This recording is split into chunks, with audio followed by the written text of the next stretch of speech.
Voici la rivière Rouge, l'une des principales rivières qui traversent l'Amérique du Nord.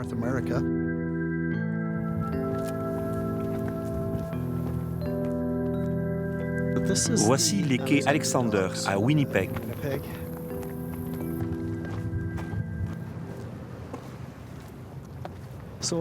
Début août 2014, le 8 août, un dimanche après-midi, un homme marchait ici avec ses enfants et il a vu ce qu'il pensait être un corps à une cinquantaine de mètres au nord de la clôture, à 10 mètres du bord.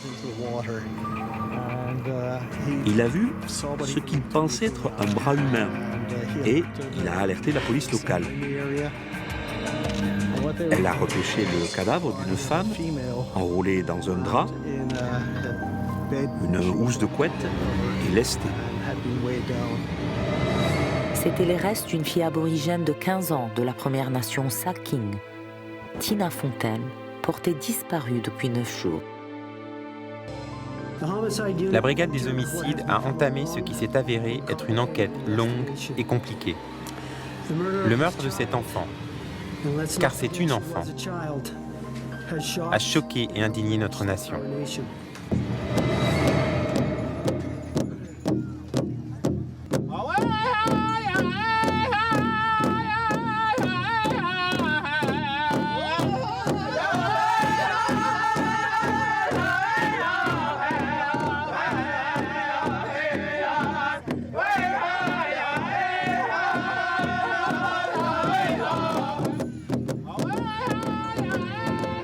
Sa mort a déclenché une manifestation dans les rues de la ville et un nouvel appel à une enquête nationale pour trouver des réponses. Tout d'abord, nos pensées accompagnent la famille et les amis de Tina Fontaine.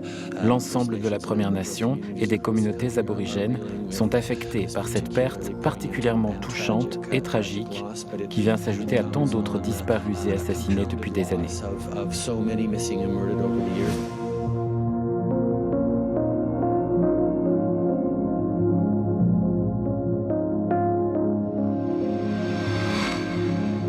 La famille de Tina n'est pas la seule à souffrir d'une perte due à la violence.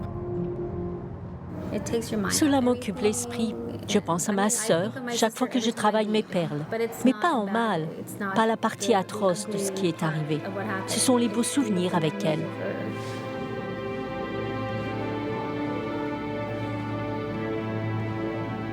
Au centre, Kanikanichik, au nord de Winnipeg, les sœurs Jerry Lee Pangman et Kim McPherson ont un rituel le jeudi soir. Une perle à la fois.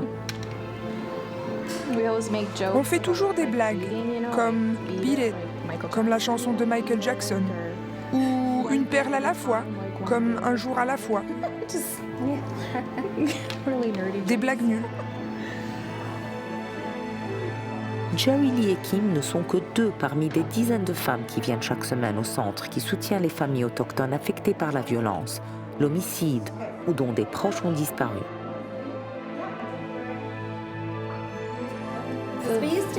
On faisait des perles à l'adolescence, à 12-13 ans. On le faisait à la maison, non? Et avec notre sœur, Jennifer. Jennifer, mère de 2 enfants, a été assassinée en Colombie-Britannique à l'âge de 41 ans. Beaucoup de familles pensent qu'on ne fait pas assez pour soutenir les communautés aborigènes face à ces crimes. Quand notre sœur a disparu, ils se sont trompés sur son identité. Ils ont marqué caucasien par erreur. Et notre famille a décidé de ne pas la corriger, de laisser caucasien parce qu'on y prête plus d'attention que quand c'est écrit aborigène. Pour beaucoup de familles autochtones, il ne s'agit pas seulement d'une tragédie. Elles sont multiples. J'ai entendu parler d'une famille où 4 ou 5 femmes ont disparu ou ont été assassinées.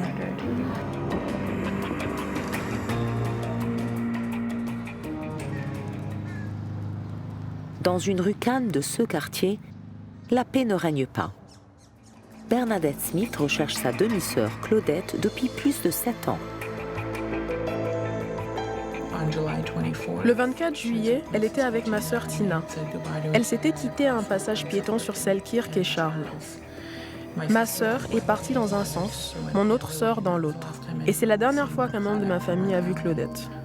Quand quelqu'un disparaît, on ne connaît jamais la vérité. On se pose toujours la question. Le téléphone sonne, c'est pour vous annoncer la nouvelle? On sonne à la porte. On se questionne toujours. Vous passez un champ en voiture et vous vous dites, elle pourrait être là. C'est très difficile. On ne peut pas passer à autre chose. Guérir sans réponse. Il n'y a rien. Que faire? Le pays est si grand, il y a tant de champs.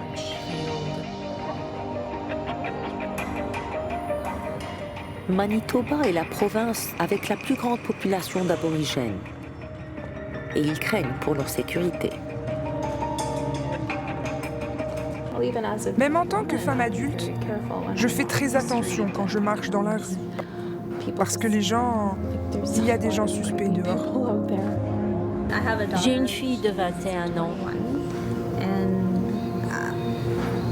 Et dès qu'elle sort, je me dis, va-t-elle rentrer? Appelle-moi, dis-moi où tu es. Que je l'appelle. Je m'inquiète constamment. Et ça fait peur. Ma sœur était une aborigène, une femme. C'était quelqu'un de dépendant aux drogues. Et elle avait un casier judiciaire. Nous pensons que tout cela a joué un rôle dans l'inaction de la police au début. On nous a répondu, elle reviendra, c'est une adulte, elle est quelque part. 1183 cas de meurtre ou de disparition de femmes et filles aborigènes ont été signalés à la police au Canada depuis 1980. Un chiffre si élevé que ce monument a été commandé à Winnipeg pour honorer leur mémoire. Victoria Tauli-Corpus est une experte indépendante des Philippines, chargée par les Nations Unies d'ouvrir une enquête nationale avec le gouvernement canadien. Eh bien, j'ai été très encouragée par leur réaction, car ils semblent sincèrement vouloir poursuivre cette affaire, s'y attaquer une fois pour toutes. Elle travaillera avec les 3 ministres canadiennes désignées pour concevoir l'enquête, qui vise à comprendre pourquoi les femmes et filles aborigènes de ce pays courent un si grand risque. Ces 3 femmes sont chargées de mettre en place une enquête véritablement nationale sur cette tragédie, pour apporter la justice aux victimes et un apaisement aux familles. Certains ont associé cette violence aux impacts à long terme du racisme, du sexisme, du colonialisme et à l'impact dévastateur des pensionnats sur les hommes, femmes et les communautés autochtones. Mais je crois que le plus important, et j'insiste sur ce point, c'est la participation des femmes indigènes qui ont souffert de cette situation, car ce sont elles qui peuvent nous dire quoi faire. Des femmes comme celle de Winnipeg. Et avec l'enquête en cours, les nouvelles preuves apportées par la communauté de Winnipeg ont mené à une arrestation. Aujourd'hui, j'informe la population que Raymond Joseph Cormier est inculpé pour meurtre au second degré dans la mort de Tina Fontaine. Cormier, 55 ans, a été retrouvé par la police de Winnipeg à Vancouver. Et son audience préliminaire est prévue en mai 2017. C'était mal. Cette petite fille n'aurait jamais dû mourir. Nous l'avons tous abandonnée. Chaque niveau de la société l'a abandonnée. Elle avait tant de potentiel comme tout autre gosse du monde, et voilà ce qui lui arrive. Mais la communauté s'est vraiment rassemblée pour boucler l'enquête. Nous n'y serions pas arrivés sans la population de Winnipeg.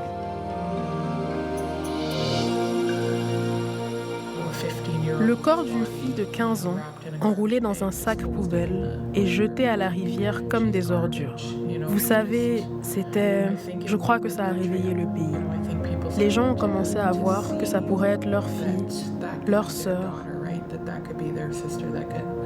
Ils ont commencé à s'identifier à ça, que ça pouvait leur arriver.